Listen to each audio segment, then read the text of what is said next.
Hi, I just need 5 minutes of your time. And in these 5 minutes, I'm going to help you analyze your level of spiritual maturity. Just give me 5 minutes. I'm going to ask you two things.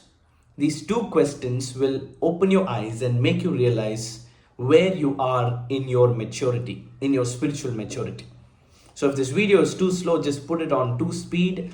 But I want you to listen to this whole message because it will help you realize and understand your level of growth, how much you have grown, how much more you have to grow, what you need to work on, what is some of the main factors that you need to spend your time, energy, and resource on instead of wasting it on other things. So let's go. Two questions I'm going to ask you, and I want you to deeply think about it and maybe write it down what thoughts come up and start working on it. Number one is,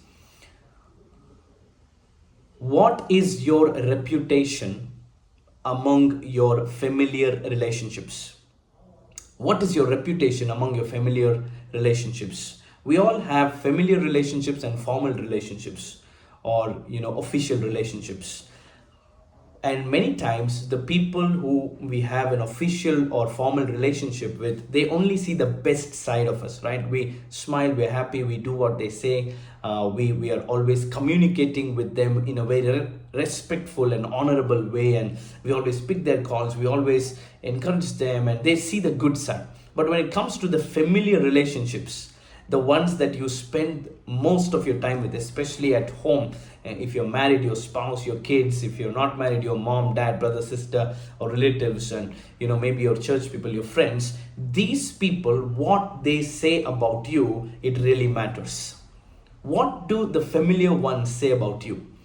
Your boss, whom you have a formal and official relationship with, might say a lot of good things about you. But if your wife cannot say few good things about you, then that's a problem.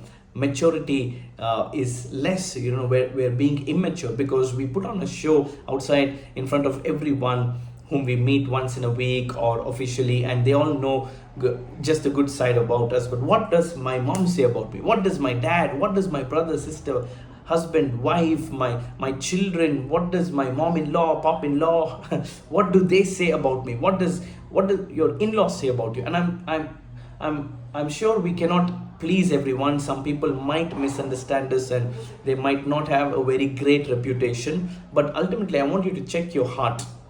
Like, check your heart and see if my familiar relationships have do I have a good reputation with them? If somebody sits and talks to them, what will they say about me in my absence? Think about that and work on it, because who you are in closed doors and who you spend the most of your time with, the most familiar ones, what they say about you is very important.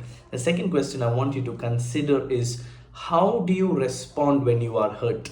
These two questions and the answer to these questions will show your spiritual maturity. I was playing with my son recently and I was asking him to do something, and he was being rebellious. He didn't want to do it. I told him, don't throw that, but he threw it. And I raised my hand and anger rose. I was about to hit him. I got so irritated with him and I'm like, Happy, why did you do that? And I wanted to hurt him, right? And obviously, it's parenting is a whole new level of challenges.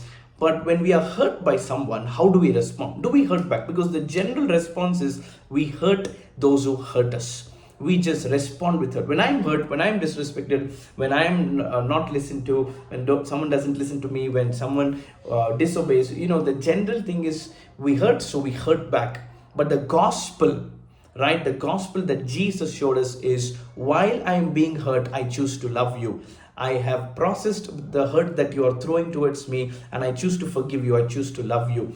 Are you loving and are you responding in a loving way to people who hurt you? Now, I know these two things are very difficult to hear. These two questions, these two things is something that, maybe you wouldn't have even consider, but this is where we need to start working on. When somebody hurts me, am I still getting triggered to a place where I want to hurt back? Then it's not that you're a bad person. You just have to realize that, okay, the gospel hasn't worked deeply in this area and I need to change. I need to work. I need to go through the process of curiosity and asking the Lord, how do I fix this? Why am I getting so angry? Don't judge and condemn yourself and say, I'm such a bad person, I'm hopeless, I'm immature. No, you realize the problem, right? That's the first step. You acknowledge, okay, this is my problem. I am hurting, and when I am hurting, I am just hurting others, right? Okay, I need to fix that, because Jesus never hurted when he was hurt. And okay, these familiar people, what do they say about me? Ask them for feedback. Ask them what ways you can fix the relationship, work on the communication, and honor your familiar relationships. If you can work on these two things for the next few years, I'm telling you, you will be like Christ. You will walk in such level of glory and goodness that people cannot miss you. So a true sign of spiritual maturity is to work on these two things. Work on it. Share this video with someone. Let's rise up a generation of mature people of God. Thank you.